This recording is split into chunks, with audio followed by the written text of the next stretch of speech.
বাংলাদেশে আমার দেশ, সবার আগে বাংলাদেশ। এই বাংলাদেশের জন্য, জনগণের জন্য, স্বাধীনতার জন্য, গণতন্ত্রের জন্য আমার যদি জীবন দিতে প্রস্তুত হয় তাও আমি দিব ইনশাআল্লাহ তাআলা।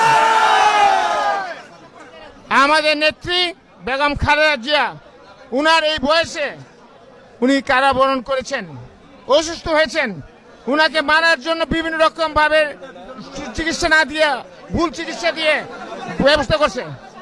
সেখান থেকে আল্লাহ পাক রক্ষা করছেন। আজকে উনি যদি এতক্ষণ উনার এই বয়সে কারাবরণ করতে পারেন, আমরা আরো অনেক কিছু করতে পারবো উনার জন্য ইনশাআল্লাহ তাআলা।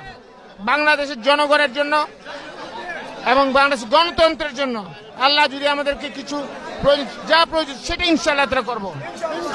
ভালো থাকবেন। আপনারা অনেক কষ্ট করে আসছেন বিভিন্ন খান থেকে। আপনাদেরকে আমার আকুল ভাবে আমার অভিনন্দন এবং